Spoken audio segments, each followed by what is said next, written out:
চলে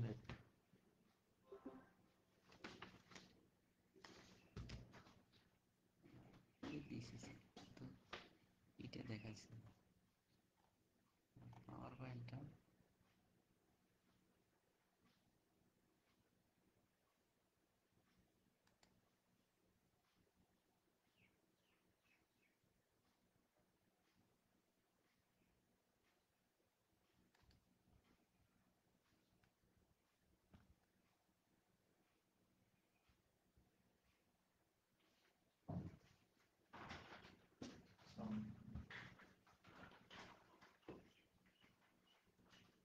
লাইভ চলে তো।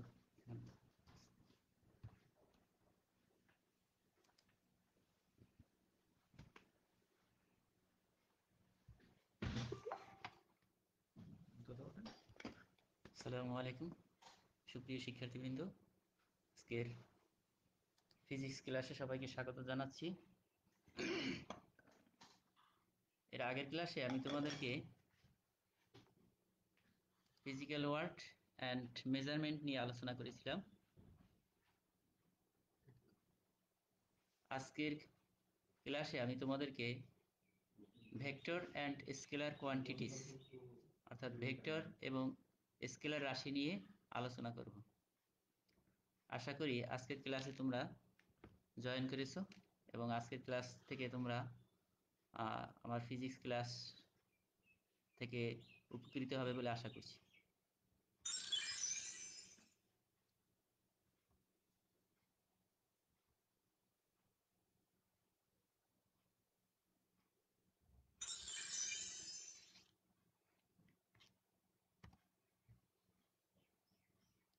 সুপ্রিয় শিক্ষার্থীবৃন্দ, আমরা আগেই জেনে নিব যে ভেক্টর এবং স্কেলার রাশি বলতে কি বোঝায়। যে সমস্ত রাশির মান এবং দিক উভয়ই আছে তাদেরকে বলা হয় ভেক্টর রাশি। যে সমস্ত রাশির মান এবং দিক উভয়ই আছে তাদেরকে বলা হয় ভেক্টর রাশি, যেমন বেগ, ত্বরণ, সরণ, বল, ওজন। আর যেসব রাশির শুধু মান আছে কিন্তু দিক নেই তাদেরকে বলা হয় স্কেলার রাশি বা অদিক রাশি, যেমন দৈর্ঘ্য, সময়, তাপমাত্রা, জনসংখ্যা, প্রস্থ ইত্যাদি।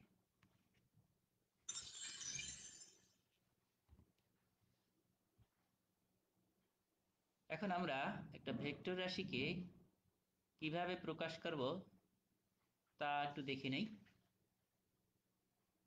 আমরা ভেক্টর রাশিকে দুইভাবে প্রকাশ করতে পারি, একটা হলো অক্ষর দ্বারা আর হলো একটা লাইন দ্বারা।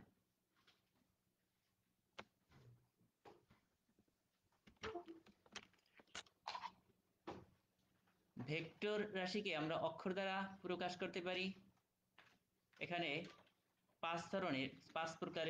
পাঁচভাবে প্রকাশ করতে পারি, যেমন কোনো অক্ষরের উপর তীর চিহ্ন দিয়ে, কোনো অক্ষরের উপর রেখা চিহ্ন দিয়ে, কোনো অক্ষরের নিচে রেখা চিহ্ন দিয়ে, আবার ভেক্টর রাশিকে মোটা হরফে লিখে, যেমন আবার ভেক্টর রাশির দুই পাশে আড়াআড়ি রেখা টেনে তার উপর তীর চিহ্ন দিয়ে। নিচে আমরা খালি কেবল একটা ভেক্টরকে কিভাবে প্রকাশ করি তার একটা সংক্ষিপ্ত রূপ দেয়া হয়েছে। আমরা যদি একটা ভেক্টরকে এ দ্বারা প্রকাশ করি তাহলে এর উপরে তীর চিহ্ন দিলে হবে এ একটা ভেক্টর রাশি, অথবা নিচের দিকে যদি তীর চিহ্ন দেই তাহলে আবার একটা ভেক্টর রাশি, অথবা একটা বার বা একটা রেখা যদি দিয়ে দিই উপরে বা নিচে তাহলে ভেক্টর রাশি হবে। আর কে কে ওই এ বা বিটাকে আমরা যদি একটু ব্লক করে দেই তাহলেও সেটা ভেক্টর রাশি হবে।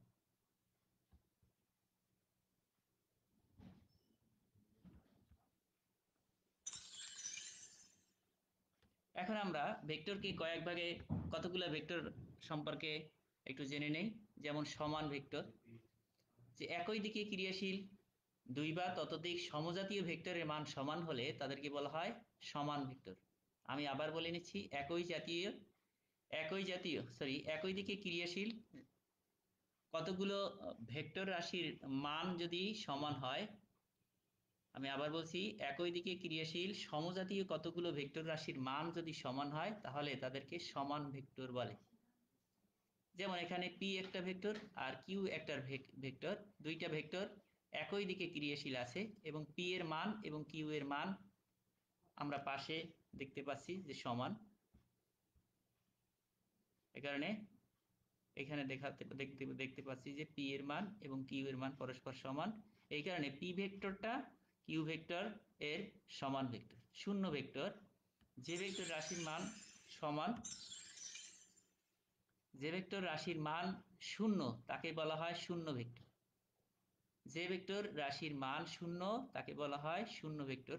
যেমন পি এর মান যদি শূন্য হয় তাহলে পিটা হবে, উপরে দেখে নেই আবার, এই পি এর মানটা যদি শূন্য হয়ে যায় অথবা কিউ এর মানটাও যদি শূন্য হয়ে যায় তাহলে এই পি ভেক্টর আর কিউ ভেক্টর প্রত্যেকটাই শূন্য ভেক্টর হবে।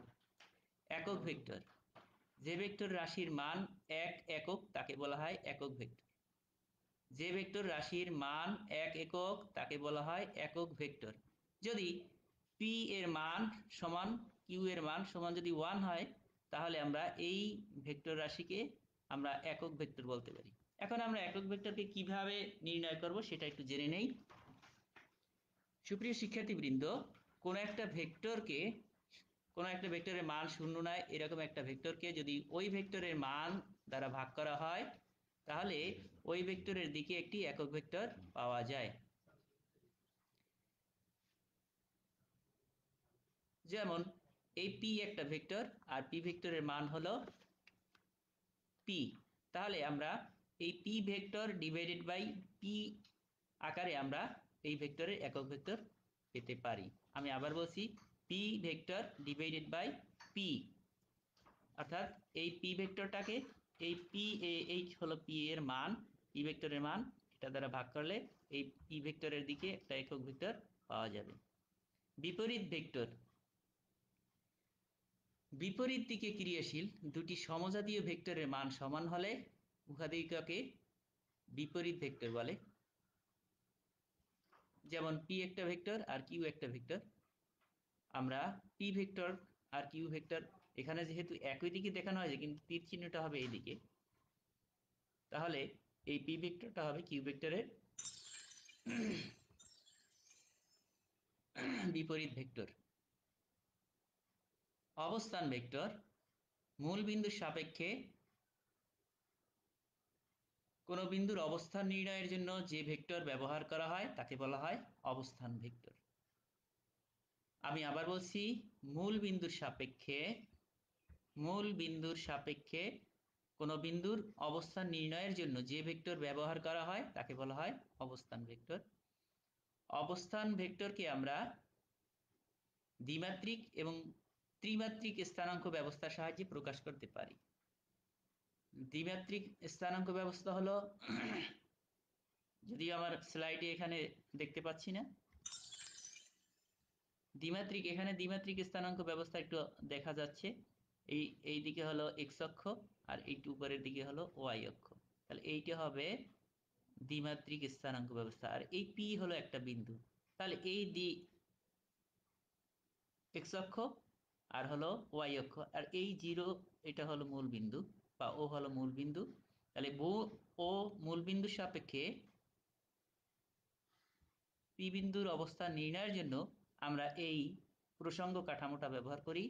তাহলে মূল বিন্দুর সাপেক্ষে পি বিন্দুর অবস্থান নির্ণয়ের জন্য আমরা এই প্রসঙ্গ কাঠামোটা ব্যবহার করেছি, এটাই হলো এই প্রসঙ্গ কাঠামো। আর এটার অবস্থান নির্ণয়ের জন্য আমরা এই একটা ভেক্টর রাশি ব্যবহার করব, এই লাইনটা, এইটাই হবে এইটার অবস্থান ভেক্টর। বিপ্রতীপ ভেক্টর, দুইটি সমান্তরাল ভেক্টরের একটির মান অপরটির বিপ্রতীপ হলে তাকে বিপ্রতীপ ভেক্টর বলে। আমি আবার বলছি, দুইটি সমান্তরাল ভেক্টরের একটির মান অপরটির বিপ্রতীপ হলে তাকে বিপ্রতীপ ভেক্টর বলে। দ্বিমাত্রিক স্থানাঙ্ক ব্যবস্থায় দ্বিমাত্রিক ক্ষেত্রে ভেক্টর রাশির প্রকাশ।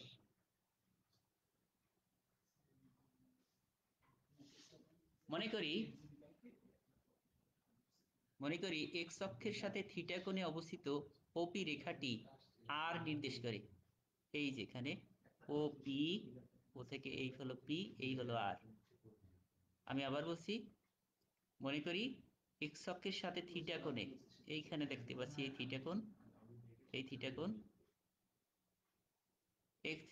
এক্স অক্ষের সাথে থিটা কোণে অবস্থিত ওপি রেখাটি আর ভেক্টর নির্দেশ করে। অর্থাৎ এইটা এক্স অক্ষের সাথে থিটা কোণে এই আর ভেক্টরটা নির্দেশ করলো। ধরি পি বিন্দুর স্থানাঙ্ক এক্স ওয়াই, ধনাত্মক এক্স এবং ওয়াই অক্ষের একক ভেক্টর রাশি যথাক্রমে আই এবং জে। পি হতে এক্স অক্ষের উপর পি এন লম্ব টানলাম।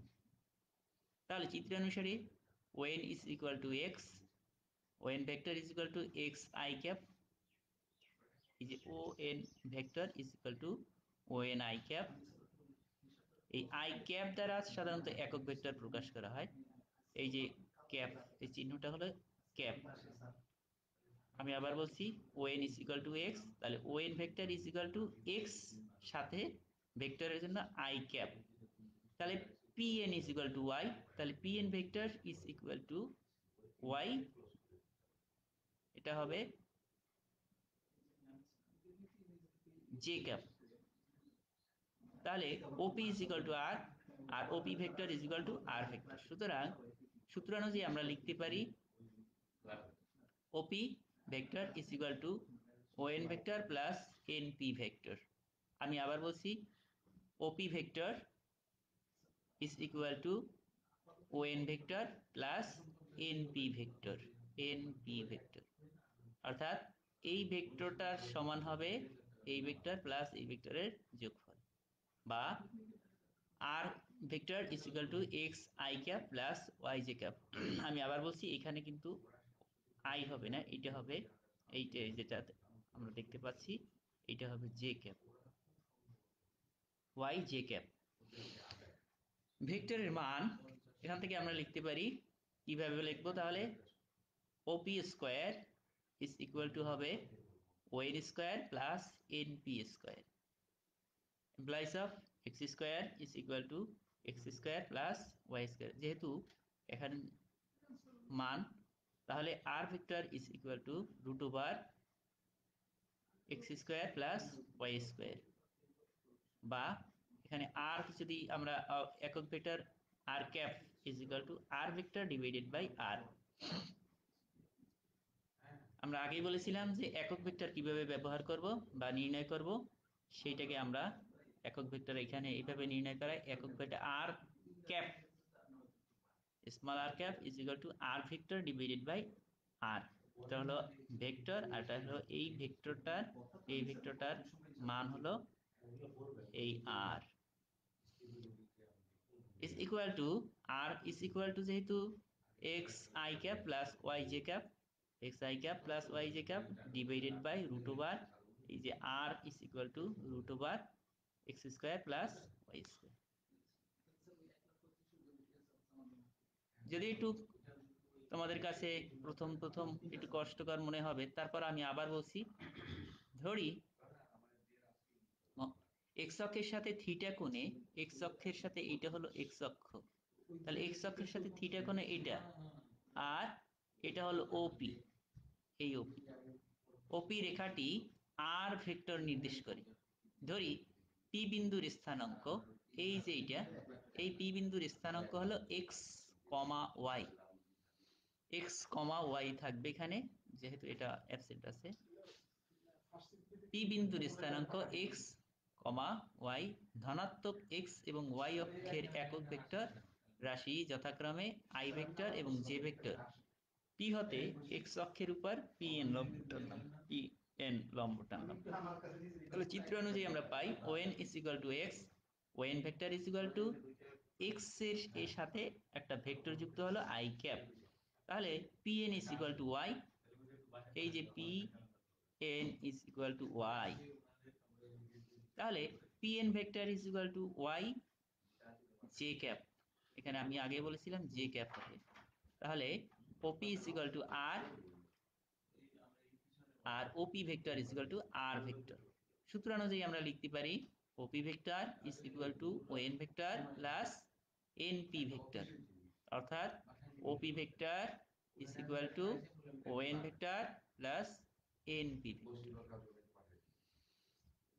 implies of r vector op is equal to r যেহেতু r vector is equal to xi cap plus yj cap, ভেক্টরের মান আমরা বের করব op square is equal to n square op square plus n square plus np square implies of op is equal to যেহেতু x, sorry op is equal to r, এখানে r হবে, এটা ভুল হয়েছে, এখানে r হবে। প্রিয় শিক্ষার্থীবৃন্দ তোমরা দেখে নাও, এখানে ভুল হয়েছে, এখানে x না হয়ে এখানে r হবে, তাহলে r square is equal to x square plus y square implies of r is equal to root over x square plus y square. সুতরাং r vector sorry r cap is equal to r vector divided by r ভেক্টরের মান r is equal to, যেহেতু r is equal to xi cap plus yj cap বসাই দিলাম, আর divided by r, r is equal to root over x square plus y square, root over x square plus y square। তোমরা নিশ্চয়ই এখান থেকে দ্বিমাত্রিক স্থানাঙ্ক ব্যবস্থায় একটা ভেক্টরের মান এবং দিক কিভাবে নির্ণয় করা হয় সেটা জানলে।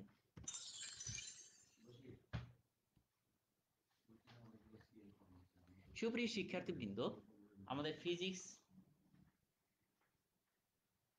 1-এ এই সূত্রটি সবচেয়ে বেশি প্রয়োজন হয়। কেবলমাত্র ফিজিক্স 1-এ না, তোমাদের এই সাবজেক্টটি আরও থাকবে মেকানিক্যালের কিছু কিছু সাবজেক্টে, পাওয়ারের সাবজেক্টে, এই অর্থাৎ আবার সিভিলেও আছে এই সামন্ত্রিক সূত্র, ভেক্টর রাশির সামন্ত্রিক সূত্র। সুতরাং এই সূত্রটা তোমরা ভালো করে শিখে নেবে। আমি এখন তোমাদেরকে সূত্রটা সম্পর্কে একটু আলোকপাত করছি। সুপ্রিয় শিক্ষার্থীবৃন্দ, সূত্রটা হবে কোনো সামন্ত্রিকের একই বিন্দু থেকে অঙ্কিত সন্নিহিত বাহু দুইটি যদি কোনো কণার উপর একই সময়ে ক্রিয়ারত দুইটি দিকরাশির মান ও দিক নির্দেশ করে, তাহলে ওই বিন্দু থেকে অঙ্কিত সামন্ত্রিকের কর্ণই তাদের লব্ধির মান ও দিক নির্দেশ করে। আমি আবার বলছি, কোনো সামন্ত্রিকের একই বিন্দু থেকে অঙ্কিত সন্নিহিত বাহু দুইটি যদি কোনো কণার উপর একই সময়ে ক্রিয়ারত দুইটি দিকরাশির মান ও দিক নির্দেশ করে, তাহলে ওই বিন্দু থেকে অঙ্কিত সামুদ্রিকের কর্ণই তাদের লব্ধির মান ও দিক নির্দেশ করবে। মনে করি ও বিন্দুতে একটি কণার উপর O A is equal to P vector, O A এই পর্যন্ত O A is equal to P vector এবং O C is equal to Q vector, O C is equal to Q vector. দুইটি ভেক্টর রাশি একই সময়ে আলফা কোণে ক্রিয়ারত। এটা আমরা ধরার সময় যেটা ধরবো সেটাই নির্দেশ হবে। এখানে আমরা থিটাও ধরতে পারি আর এটাকে আলফাও ধরতে পারি, নিচেরটাকে আমরা যা ধরবো সেই অনুসারে আমাদের সমীকরণ আসবে। আমি আবার বলে নিচ্ছি, এখানে ও এ এবং ওসি এই দুইটার মধ্যবর্তী কোণকে আমরা সাধারণত আলফা দ্বারা প্রকাশ করেছি এখানে, কিন্তু আমরা চাইলে এখানে এটাকে থিটা দ্বারা প্রকাশ করতে পারি আর নিচেরটাকে আলফা দ্বারা প্রকাশ করতে পারি। তাহলে কোণ A O C is equal to কোণ আলফা। চিত্রে অনুসারে অঙ্কন ও এ বি সি সামন্ত্রিকটি অঙ্কন করি। ও এ বি সি সামন্ত্রিকটি অঙ্কন করলাম এবং ও বি যোগ করি, ও বি যুক্ত করে দিলাম, তাহলে এটাই হবে এই সামুদ্রিকের কর্ণ। তাহলে ও থেকে অঙ্কিত কর্ণ ও বি দিক রাশি দুইটির যোগের লব্ধির মান এবং দিক নির্দেশ করে। তাহলে এই ও এ ভেক্টর এবং ও সি ভেক্টর এই দুইটির লব্ধির মান হবে এই ও বি ভেক্টর। খেয়াল রাখতে হবে, আমরা ভেক্টর প্রকাশ করার সময় আমাদের যে পাদবিন্দু থাকবে, এটা সবসময় এইভাবেই লিখতে হবে, ও এ। উল্টা ভাবে লিখলে হবে না, এও লিখলে হবে না। আবার এটাকে ওসি ওসি না লিখে সিও লিখলে হবে না। খেয়াল করো আমার এই তীর চিহ্নটাকে, এই যে ও এ, এই ও এ এইভাবেই হবে। এটা হবে পাদবিন্দু, এটা হবে শীর্ষবিন্দু। তা পাদবিন্দু থাকবে আগে, ও তারপর এ। আর এখানে আছে ও হচ্ছে পাদবিন্দু, আর এইটা তীর চিহ্ন, এটা হচ্ছে শীর্ষবিন্দু। এখানেও এইটা পাদবিন্দু, আর এই বি হবে শীর্ষবিন্দু। এভাবেই লিখতে হবে ও বি। মনে করি লব্ধির মান আর, এখানে এই যে ও বি, এটার মান আমরা আর দ্বারা প্রকাশ করছি। বি বিন্দু হতে, এই যে বি বিন্দু, এই বি বিন্দু হতে আমরা ও এর বর্ধিতাংশের উপর বি এর লম্ব রেখা টানলাম। তোমরা নিশ্চয়ই বুঝতে পেরেছো, এই বি বিন্দু হতে ও এ, এই থেকে এই হলো ও, আর এইটা বর্ধিতাংশের উপর বি এর লম্ব রেখা অঙ্কন করলাম। এখন লব্ধির মান নির্ণয় করব।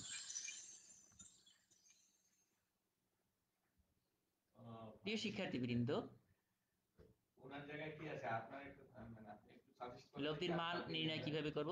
তাহলে এবি ও ওসি সমান্তরাল, এবি আর হলো ওসি সামুদ্রিক সংজ্ঞা অনুসারে দুই যে যে চতুর্ভুজের বিপরীত রাশিগুলো সমান এবং সমান্তরাল তাকে বলা হয় সামান্তরিক।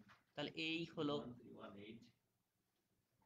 হলো এবি, এটার সমান্তরাল হবে, সমান ও সমান্তরাল হবে OC.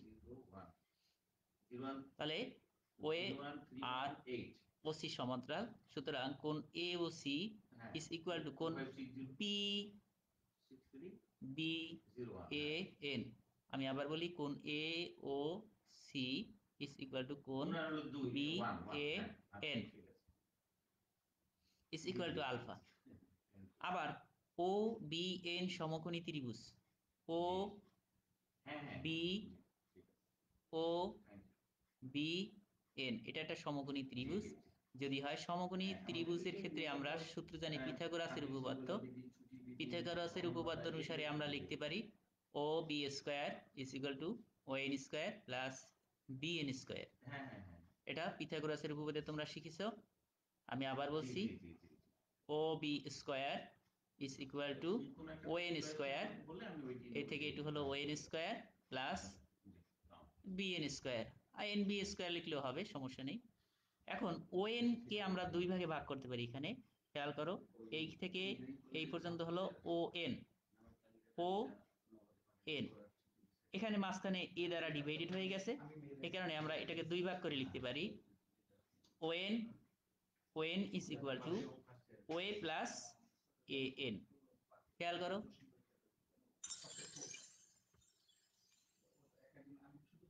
O N is equal to O A plus A N. আমি যেভাবে বলছি এখানে O A plus A N, তার whole square plus B N square. এখন আমরা এই ভিতরের অংশটাকে আমরা সূত্রে এ প্লাস বি হোল স্কয়ারের সূত্রে লিখতে পারি O A square plus O into O A into A N plus A N square plus B N square. খেয়াল করো, আমি আবার বলছি, O A plus A N whole square, এটাকে এ প্লাস বি হোল স্কয়ারের সূত্রে লিখতে পারি O A square plus two into O A into A N plus A N square, আর এই বি এন স্কয়ার, এটা বি এন স্কয়ারই থাকলো। তাহলে আমরা কি পাই? আবার O B square is equal to A N square plus B N square. চিত্র থেকে দেখো, এই যে A B square is equal to A N square plus B N square. O B square is equal to A N square plus B N square, আর O C square is equal to A N square plus B N square. দুইটা যেহেতু ও B আর O C, তাহলে ত্রিকোণমিতির সূত্রানুসারে পাই চিত্র sine theta যদি হয়, এই সূত্রটা থেকে আমরা সাইন থিটা যদি নেই, তাহলে হয় লম্ব বাই অতিভুজ সাইন থিটা সমান লম্ব বাই অতিভুজ। লম্ব হলো বিএন আর অতিভুজ হলো এএন। তাহলে সাইন থিটা সমান কি হবে প্রিয় শিক্ষার্থীবৃন্দ?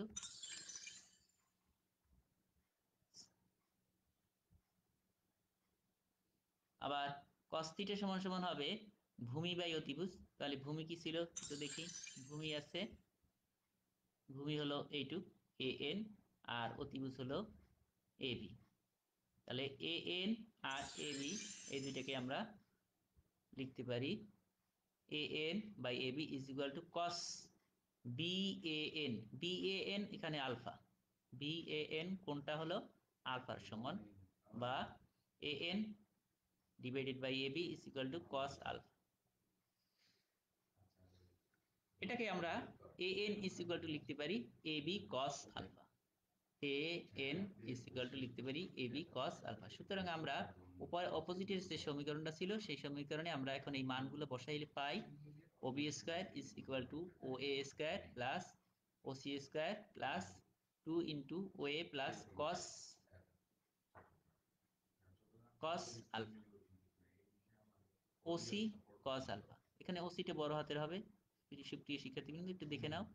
এইখানে ওসিটা ছোট হাতের হয়েছে কিন্তু এটাও বড় হাতের হবে, তারপর হবে কস আলফা। আমি আবার বলছি OB square is equal to O A square plus O C square plus 2 into O A into O C cos alpha. এখানে এ এন এর পরিবর্তে আমরা এইটুকু বসাইছি। তাহলে আমরা O B is equal to যেহেতু R, O A is equal to P, O C is equal to Q into 2 P Q. এখানে পি ও না হয়ে P into O C cos alpha লিখেছি, বা R is equal to root over P square plus Q square into 2 P Q cos alpha হবে। এখানে O C is equal to Q হবে। O C আমি আবার বলছি O C is equal to Q হবে।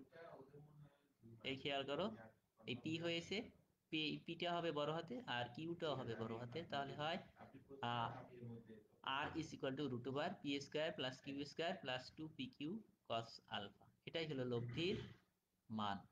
এখন লব্ধির দিক নির্ণয় করব। মনে করি একটু চিত্রের দিকে আবার যেতে হবে আমার। আর এবং পি এর সাথে থিটা কোণ উৎপন্ন করে। আর এবং পি, খেয়াল করো, আর ভেক্টর আর পি ভেক্টর এর মধ্যবর্তী কোণ যদি হয় থিটা, আর ভেক্টর আর পি ভেক্টর, এই খেয়াল করো, এটা হলো আর ভেক্টর আর এই নিচের এইটা হলো ওএ, এটা হলো পি ভেক্টর। এই পি ভেক্টর আর আর ভেক্টরের মধ্যবর্তী কোণ যদি হয় থিটা, তাহলে আমরা লিখতে পারি কোণ A O B, A O B is equal to theta. এখন ও বি এন সমকোণী ত্রিভুজ থেকে পাই ট্যান থিটা। তোমরা আগেই জানো যে ট্যান থিটা ঢালের সূত্র। Tan theta is equal to লম্ব বাই ভূমি, লম্ব বাই ভূমি। তাহলে টোটাল ত্রিভুজটা আমরা একটু দেখে নিই, লম্ব বাই ভূমি ও বি এন এই সমকোণী ত্রিভুজ থেকে আমরা পাই tan theta is equal to লম্ব বাই ভূমি। লম্ব হলো বিএন আর ভূমি হলো O N.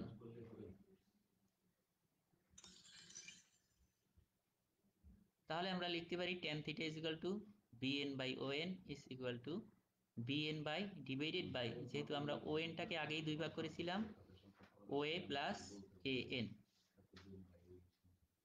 Implies of tan theta is equal to, এখানে বিএনটাকে যদি আমরা সাইন থিটার সূত্রে নেই তাহলে sine theta is equal to হবে লম্ব বাই অতিভুজ, লম্ব বাই অতিভুজ।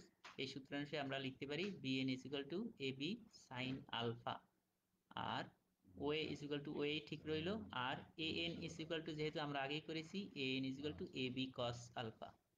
এ এন এখানে দেখতে পাচ্ছ A N is equal to এখানে হয় A B cos alpha. Implies of tan theta is equal to ab sin alpha divided by oa plus ab cos alpha. সুতরাং tan theta is equal to ab is equal to যেহেতু q আর oa is equal to p আর আবার এখানে A B is equal to Q, তাহলে হয় tan theta is equal to Q sine alpha divided by P plus Q cos alpha. এটাই হবে লব্ধির মান নির্ণয়ের সূত্র। প্রিয় শিক্ষার্থীবৃন্দ, আমরা এই সূত্রটাকে আবার আলোচনা করতে চাই।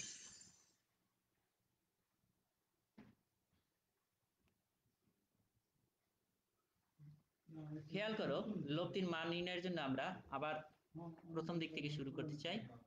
এবি এবং ওসি সমান্তরাল।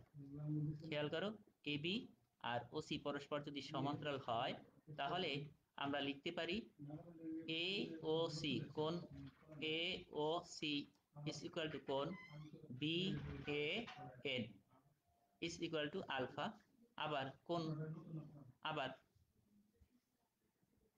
ও বি এন সমকোণী ত্রিভুজে, এই ত্রিভুজ থেকে পিথাগোরাসের উপপাদ্য থেকে লিখতে পারি। আবার খেয়াল করো, ও বি এন, এই যে একটা সমকোণী ত্রিভুজ আছে, এই কোণটা সমকোণ ও বি এন, এই সমকোণী ত্রিভুজ থেকে পাই, তোমরা দেখতে পাচ্ছ আমার মাউস ইন্ডিকেটরটা এভাবে, ও বি এন, এই সমকোণী ত্রিভুজ থেকে পাই O B square is equal to O N square plus B N square. O B square is equal to O N square plus O B N square, বা O N is equal to, যেহেতু O N is equal to A দ্বারা divided হয়ে গেছে দুই অংশে O N, তাহলে O N is equal to O A plus A N, O A plus A N plus এখানে B N square. ঠিক আছে, তাহলে আমরা লিখতে পারি ও এ স্কয়ার, এটাকে আমরা সূত্রের সাহায্যে লিখতে পারি O A plus A N whole স্কয়ারটাকে আমরা এ প্লাস বি হোল স্কয়ারের সূত্রে লিখতে পারি O A square plus 2 into O A into A N plus A N square plus এই বি এন স্কয়ার অপরিবর্তিত রইল।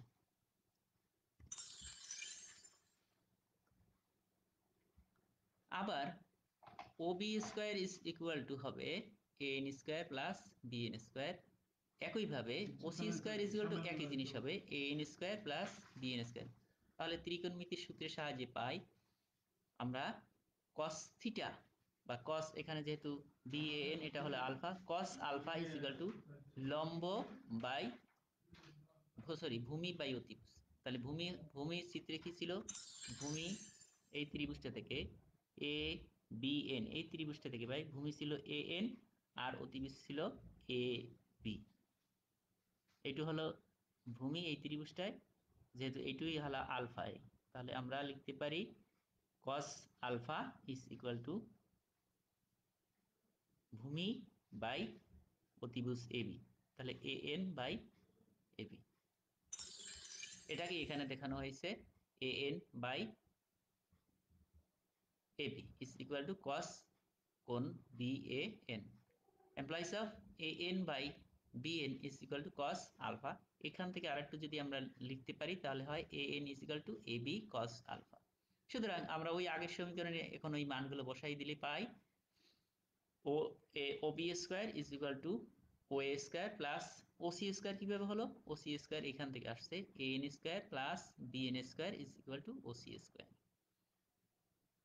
Plus 2 into O A, 2 into O A plus এখানে sorry 2 into plus 2 into O A into এখানে O সিটা বড় হাতের হবে আগেই বলেছি into cos alpha implies of r square is equal to oa is equal to p square oc is equal to q square plus 2pq cos alpha। এখানে আমি আবার বলছি এখানে হবে 2pq cos alpha implies of r is equal to root over p square plus q square plus 2pq cos alpha।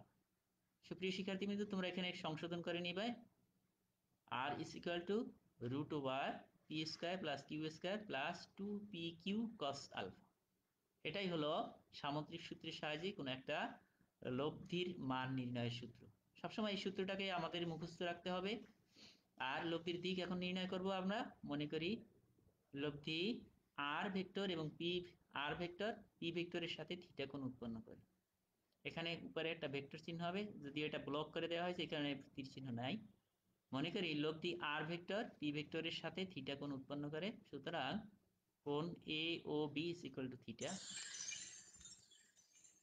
আমরা চিত্র থেকে একটু দেখে নেই। কোণ A O B is equal to এই যে থিটা, এ ও বি, এটাই হলো থিটা। তাহলে ও বি এন সমকোণী ত্রিভুজ, ও বি এন সমকোণী ত্রিভুজ, খেয়াল করো টোটাল বড় ত্রিভুজটা ও বি এন সমকোণী ত্রিভুজ থেকে আমরা পাই O B square sorry tan theta is equal to লম্ব বাই ভূমি। তাহলে লম্ব হলো বিএন আর ভূমি হলো ও এন।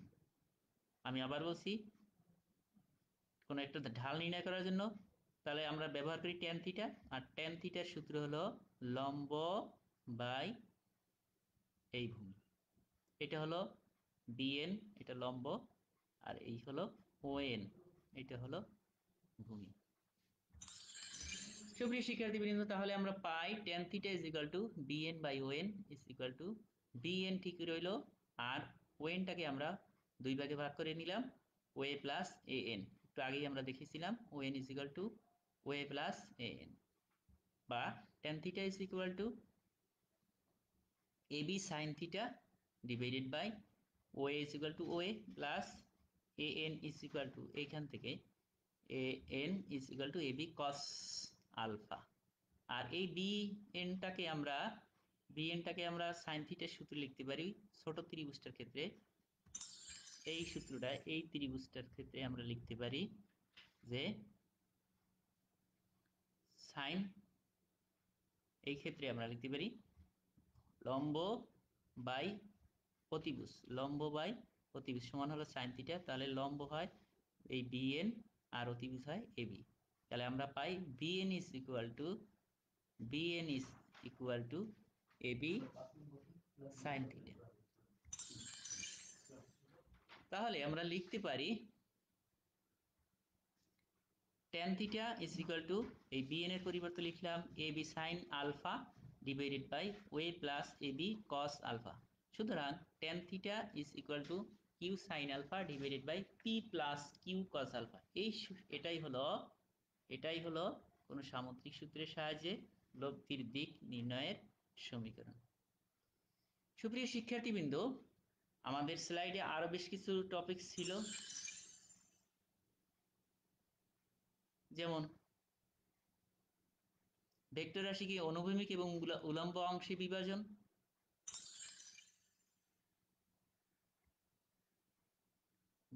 দুটি ভেক্টর রাশির স্কেলার ও ভেক্টর গুণন,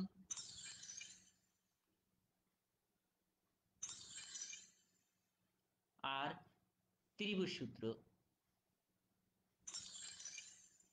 এগুলো আমরা নেক্সট ক্লাসে আলোচনা করব।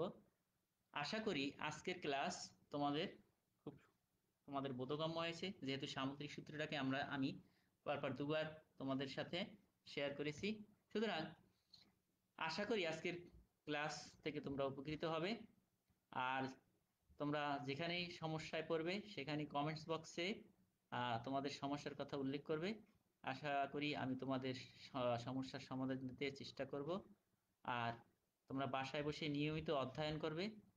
আর অধ্যয়ন করলেই হবে না, ফিজিক্স এমন একটি ক্লাস যেটাকে খাতা কলম দুইটার সাথেই সম্পর্ক থাকতে হয়। কেবলমাত্র পড়লেই ফিজিক্স পারা যাবে এরকম কোনো বিষয় না। আমি আবার আগেও বলেছিলাম, আমি আবার বলছি, তোমরা নিয়মিত পড়বে, অর্থাৎ অধ্যয়ন করবে, সাথে লিখতে হবে, বেশি বেশি লিখতে হবে। যেমন একটা বাংলার একটা কথা আছে, একবার না পারিলে দেখো শতবার। সেই শতবার চেষ্টা করে হলেও ফিজিক্স বুঝতে হবে। ফিজিক্স ইন্টারেস্টিং সাবজেক্ট, এমন কোনো শাখা নেই পদার্থবিজ্ঞানের যেখানে আমরা ফিজিক্সের প্রয়োগ করি না। সুতরাং তোমরা বাসায় বসে নিয়মিত অধ্যয়ন করে যাবে এই প্রত্যাশা করে আমি আজকের ক্লাস এখানেই শেষ করছি। খোদা হাফেজ, সবাই ভালো থাকো।